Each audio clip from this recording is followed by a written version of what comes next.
غیب څه ته وایي؟ غیب په لغت کې وایي پوشیده چیز، یو شی پټ وي بس دا غیب دی. بس دی شی پټ دی، وینې تر دیواله اخواته شی دی موږ نه وینو، دا ګرد غیب دی. دا لغتاً غیب سلو. په اصطلاح کې څه ته وایي؟ کل غایب عن الحاسه، هر هغه پټ شی چې هغه د حواس څخه پټ وي. حواس خمسه څه دي؟ غوږونه د هغه اواز نه اوري، سترګې هغه لیدل نسي کولی، پزه د هغه بوی نسي محسوسولی، په لاس باندې د هغه ګرمۍ یا د هغه وجود چې کوم هغه نسو موږ محسوسولی، او په عقل باندې هم نه معلومېږي. لکه اوس ګوره دود دی، هغه به ته ووینې او دا دلالت کوي پر چا باندې؟ پر اور باندې. اوس اور خو ما نه لیدل، لیکن عقل دا وایي دلته اور بلیږي. نو غیب چې شتلو دا هر هغه شی دی چې د حواس خمسو څخه اخواته وي. حواس خمسه په هغه باندې خبر نه وي، نه عقل په خبر وي نه د حواس په خبر وي. امام راغب صاحب فرمایي وعما یغیب عن علم الانسان، د انسان د علم څه چې غایب وي هغه ته هم چې شول کېږي دا غیب ویل کېږي. اوس چې کوم دی دا غیب چې کوم دی، هر هغه شی چې په دلیل باندې معلوم سي هغه غیب نه دی. دا چې په دلیل معلوم سي هغه د غیب نه ویل کېږي. لکه ورته تا په سترګو شی معلوم کړي، په غوږ دې شی درته معلوم سلو، وینې، او دا رقم په سترګو باندې، په عقل باندې، یا په قرآن باندې، یا په حدیث باندې، یا په وحی باندې تا ته یو شی معلوم سو هغه پټ ټولو، دا ته بیا غیب نه ویل کېږي. په پوهېږې؟ ولې غیب چې کوم دی هغه امام قسطلاني رحمت الله علیه فرمایي ما یدرکو بالدلیل لا یکون غیبا، کوم شی چې په دلیل باندې معلومیږي هغه ته غیب نه ویل کېږي. اوس د مخلوق دپاره چې کوم دی هغه غیب ممکن نه دی، ځکه غیب چې کوم دی هغه دی چې هغه په حواسو او په عقل باندې نه معلومیږي. چې په حواس معلوم سو یا په عقل معلوم سو یا په بله ذریعه معلوم سو نو بیا غیب نه سلو. نو که په دا څلور شیان باندې یا په عقل یا په حواس یا په بل شي باندې معلوم سلو یا په وحي، بیا هغه ته غیب نه ویل کېږي. اوس موږ چې د بریلویان سره اختلاف دی، هغه دا وایي نبی اسلام چې کوم دی عالم الغیب دی، انبیا عالم الغیب دی، اولیاء عالم الغیب دی. اول خدا دې چې دا علم غیب دی ته ویل جایز نه دی، ځکه انبیاو ته چې کوم علم حاصل سوی دی دا په وحي حاصل سوی دی. موږ ویلو هغه علم چې هغه ادراک په دلیل باندې وسی هغه غیب نه دی. دا نو انبیاو ته چې کوم علم د مغیبات ورکول سوی دا په وحي باندې دی. وحي چې شته ذریعه ده، او غیب چې کوم دی هغه چې شوي بلا سبب وي، په شفا کې سبب نه موجود هغه ته غیب ویل کېږي. اوس دلته راسئ که چېرته وایي چې انبیا کرام چې کوم دی هغه چې شولو عالم الغیب په دا باندې چې الله وحي ورته وکړه او د الله په وحي باندې دوی ته دغه پټ شان علم معلوم سو، دوی چې سو عالم الغیب سلو. نو بیا خو چې کوم دی هغه صحابه کرام ته دا علم نبی علیه السلام ورښولی ولو، نو صحابه کرام هم چې سلو عالم الغیب سو که نه سو، ځکه الله نبي ته ورښول تو دغه د الله د وحي په وجه باندې نبي عالم الغیب سلو. نبي هغه خبرې صحابه ورته ورښولې، صحابه ته عالم الغیب بولي که نه بولي؟ که نبي عالم الغیب دي صحابه کرام هم عالم الغیب دي، صحابه هغه خبرې بیا تابعین ته ورښولې وې، نو بیا تابعین هم عالم الغیب سلو. تابعینو بیا خپلو شاګردانو ته تبع تابعین ته دا رقم ته دا اوسه پورې دا خبرې خو مرته معلومې سوې، نو خو بیا دا ټول امت چې کوم دا د عالم الغیب کوي. نو ځکه دا خبره کول چې علم غیب دی او دا بنده ته حاصل دی او انبیاو ته حاصل دی،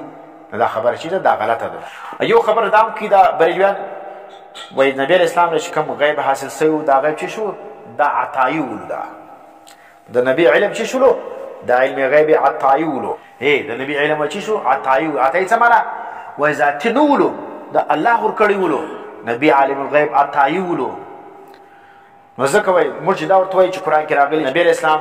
فرمایل دي چې لا اعلم الغیب، قرآن کې ډېر ځایونه دی راغلي نبي علیه السلام څه وایي زه په پټو نه یم خبر. دلته څه فرمایي؟ دوی دلته د لا اعلم الغیب څه مراد چې دی ذاتي مراد دی، معنی لا اعلم الغیب ذاتا، زه نه یم خبر په پټو باندې ذاتي طور، بلکې عطایي طور خبر یم. عطایي څه معنی؟ الله ما ته وحي کړی ده په هغه ذریعه باندې زه خبر یم. نو که دا رقم عطایي باندې نبي ته علم عالم الغیب ویل کېږي، نو بیا خو به دا هم نبي اسلام یو وخت ویل چې لستو بموجودین، زه موجود نه یم، لستو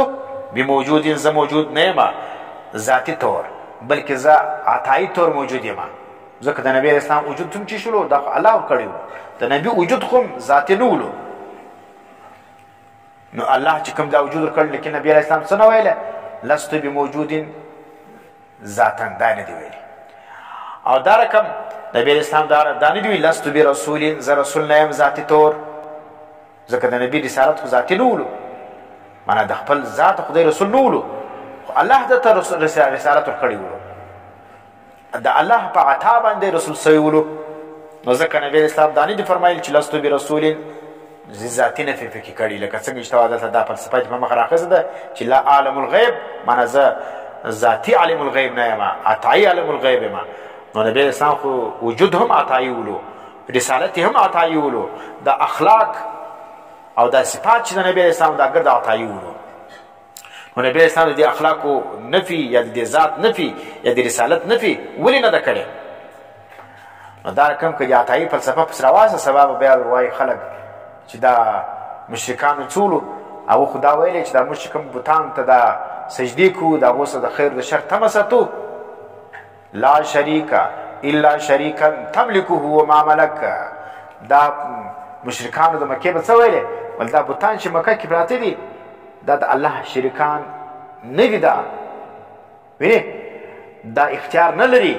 الا شریکا تملکه وما ملک دا دومره قدر اختیار لري تملکو معنی شته اختیار وکړ دي وما ملک د خبر اختیار نه لري ګوره نو ذاتي فلسفه چې ولا یا د عطایي فلسفه د مشرکانو ولا دا ته دغه پر قدم روانه دا ذاتي دي دا عطایي دي ذاتي او عطایي الکوا نو بل دا چیستلو او بل دا دی نبی ته عالم الغیب د الله ما سره بل چاته عالم الغیب ویل دا جایز نه دی ولی کته دا چې په دا علم باندې د مغیبات علم باندې د بعضو مغیبات په علم باندې نبی تعلیم الغیب زوایما نو دا چې کوم دا منع دی ولی دا مهمي شرک الفاظ دي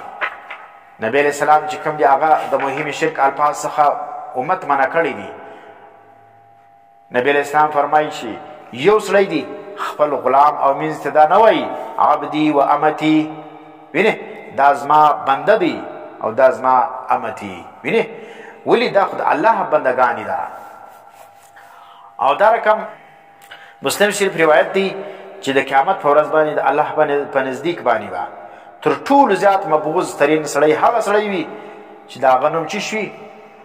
ملک الاملاک وي ملک الاملاک څه ته وایي د بادشاهانو بادشاه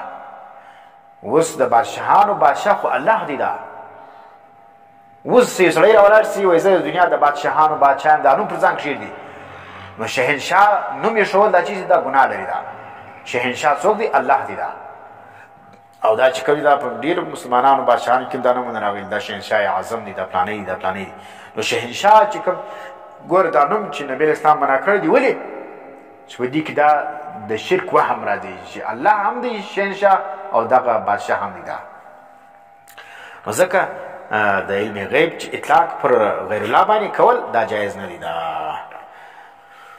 اوس خو به دې سره خلاص نو دا علم چې کوم دی دا فی خمس لا یعلمهن الا الله دا پنځه شیان د دې علم د الله ما سوا بل چار نسته یو د قیامت علم سلو یو د باران علم سلو تفصیلی ګوره تفصیلی ګر سره وای یو چې کوم دی هغه د مور په رحم کې د کشنی تفصیلی علم جزئی علم کېدای سي تفصیلی علم د الله ما سوا بل چاله نسته او دا رقم سبب څه کیږي دا علم چاله نسته او یو نفس چې کوم دی هغه به چیر وړ کیږي دا د الله ما سوا بل چاله نسته